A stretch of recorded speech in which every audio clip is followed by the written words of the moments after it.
특히 새 정부가 들어와가지고 반도체에 대한 관심을 지대합니다. 근데 현 정부에서 갖고 있는 반도체 초강국이라고 하는 거는 적절한 선택일 것 같고요. 이런 것들을 통해서 이제 30조 프로젝트가 가능성을 염두에 봐야겠지만, 요즘에 기사 보시면 전영근 부회장이나 대표이사가 엔비디아에 자주 간다는 얘기도 있는데, 지금 자주 간다는 게 문제가 아니라요, 아주 상주해가지고 모셔야 됩니다.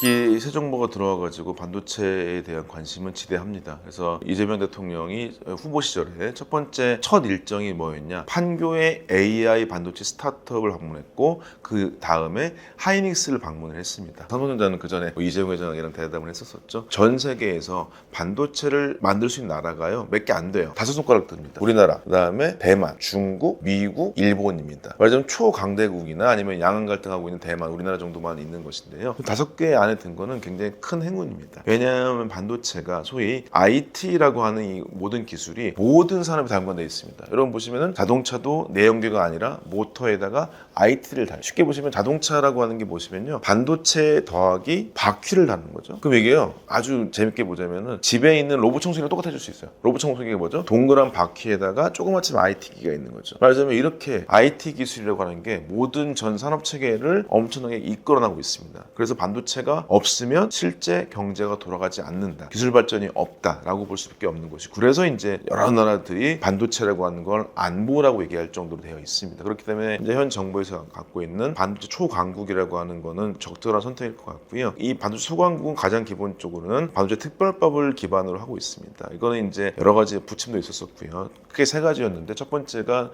무엇이냐, 반도체 회사들한테 세제 혜택이 아니라 지원금이라고 하는 걸 주는 것입니다. 세제 혜택은 뭐냐면, 우리가 돈을 10조 투자했어요. 그러면 거기다 깎아 드릴게인 겁니다. 지원금은 뭐냐면 진짜 돈을 드릴게인 겁니다. 근데 여기서 조금 이제 생각해야 될 것이고, 이재명 정부에서도 생각하고 있는 건 뭐가 있냐, 반도체가 바로 생태계가 필요하다는 것을 강조하고 있습니다. 저도 이 책에서 얘기하고 있는데요, 기술과 리더십과 생태계 확보가 필요하다라고 되어 있습니다. 생태계는 무엇이냐, 실제로 저도 삼성에서 일을 했지만 삼성이나 SK하이닉스가 지원금이 없다고 이익이 안 나오는 건 아닙니다. 그러기 위해서 이 생태계 확충을 위해서는 삼성전자 하이닉스만한 소재 부품 장비회사를 키울 정도, 아니면 이런 것들이 같이 할 수 있는 설계회사를 키울 정도, 이런 것들이 되게 되면은 우리 일자리가 엄청나게 늘어나는 것이고요, 선택지도 높아지고, 그 다음에 글로벌 협력 체계를 갖출 수 있는 게 됩니다. 무슨 얘기냐면, 설계회사, 우리나라 설계회사가 꼭 삼성만 쓸 필요 없잖아요. 우리나라 설계회사가 TSMC 써도 됩니다. 근데 우리나라 장비회사가 이번에 한미반도체 같은 경우도 중국으로 이제 납품을 했었는데, 어떤 분들도 되게 반대하시던데, 우리나라가 그 정도의 글로벌 경쟁을 갖춰서 개방하는 게 나은 것이지 폐쇄하는 건 적절하지는 않습니다. 그래서 이렇게 서플라이 체인을, 생태계를 구성하기 위해서 다양한 형태의 지원금이 있다는 게 첫 번째이시고요.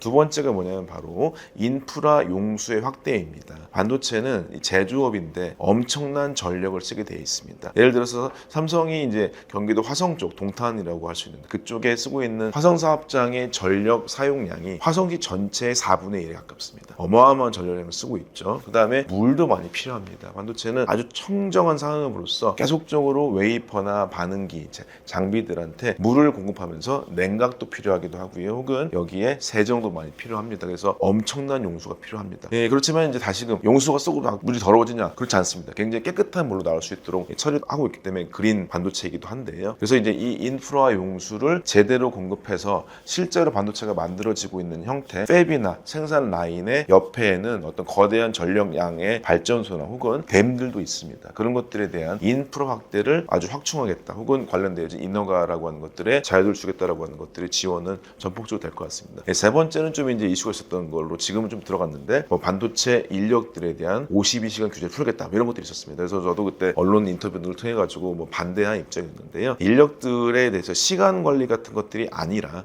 실제 좋은 요건에서 창의성 있게 혹은 숙련되게 일자리들을 요청하는 것들은 더 많지 않을까 싶기도 하고, 이런 것들은 이제 변형돼서 바로 인력 양성 쪽의 측면으로서 집중할 필요 있겠습니다. 현재 업계에서 2030년까지 업계 인력이 아마도 30만 4천 명 정도까지 필요하다고 얘기하거든요. 근데 현재 양성 기준을 봤을 때 약 7만 명 이상이 모자르고 있습니다. 그렇다면 그 양성을 어떻게 할 것이냐의 문제겠죠. 여기서 계속적으로 주니어 대학생을 뽑는다고 하는 것도 있겠지만, 계속적으로 시니어 레벨들이 있습니다. 이 시니어 레벨들의 고용 같은 것들이나 지식의 전달, 이 숙련도 같은 것들의 어떤 지식의 아카이빙 등을 통해서 기술력을 한천으로 높이고, 이 사람들이 유출되지 않게, 그래서 시니어와 주니어들이 모두 다 기술적 성장, 기술에 대한 전수 같은 것들을 통해서 이 기술들이 어디 안 나가고 한국 내에서 엄청나게 계속적으로 활용될 수 있도록 하는 걸 도와주는 것들도 정부의 역할을 생각됩니다. 결론적으로 봤을 때 돈을 준다, 인프라를 준다. 세 번째가 사람을 공급한다. 딱 세 가지 되겠죠. 우리가 모든 기업은 필요한 게 뭐겠습니까? 자연 자원이 필요하다.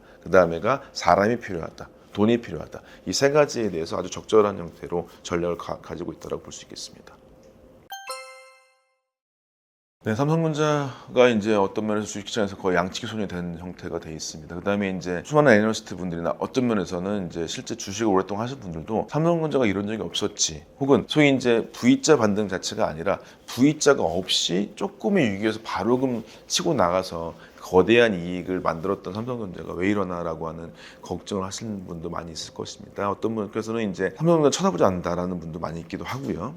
그다음에 이제 주가로 보자면은 작년에 88,000원까지 됐다가 지금 6만 원이 겨우 넘었을 정도인데, 지금 뭐 하이닉스가 목표 주가가 30만 원 넘는 거 대비했을 때는 지금 어마어마한 큰 차이기도 합니다. 과연 여기서 어떻게 할 수 있을까? 저는 이제 당장 3분기 반등은 없다고 생각합니다. 쉽지 않다. 다양한 기사들에서 뭐 말씀드렸다시피 칩넷이 있기 때문에 가능할 것이다, HBM, AMD 받았으니 가능할 것이다, 이렇게 어떤 면에서 장밋빛 전망을 하시는데 저는 그렇게 쉽지 않다고 봅니다. 일단은 기본적으로 이 승인 이후에 매출의 증대라고 하는 것들이 당장에 발생되지 않을 것이고요. 그 다음에 지금 됐던 칩넷 기술이나 AMD 승인들은 업계 내에서 가장 큰 헤게모니를 쥔 건 아닙니다. 말하자면 하이닉스가 같이 하고 있는 엔비디아가 된 건 아니란 말이겠죠. 그래서 이런 것들이 단기적으로 봤었을 때라기보다는 가장 중요한 건 올해 말 정도 엔비디아의 승인과 납품이 이어질 것이냐, 그 다음에 HBM3E 말고 그 다음 단계 6세대라고 할 수 있는 HBM4라고 하는 게 승인이나 될 수 있느냐, 이런 것도 새로운 기술로서 어떤 면에서 서비스 마인드가 있어야 됩니다. 이게 무슨 얘기냐, 요새 기사 보시면 전영은 부회장이나 대표이사가 엔비디아에 자주 간다는 얘기도 있는데, 지금 자주 간다는 게 문제가 아니라요, 아주 상주해가지고 모셔야 됩니다. 갑이라는 일보다는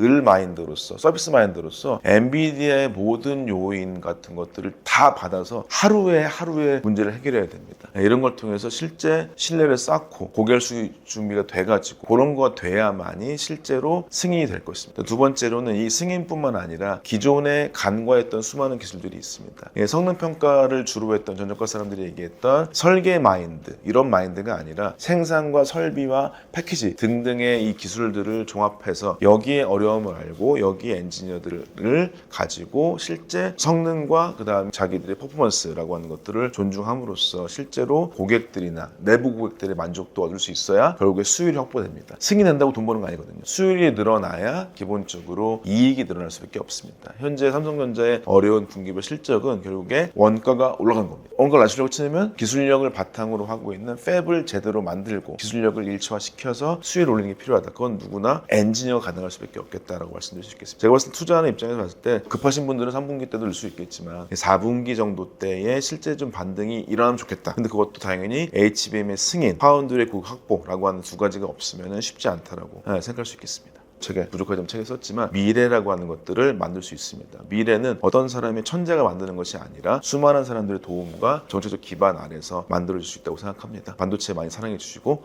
이 채널도 많이 사랑해 주시기 바라겠습니다. 감사합니다.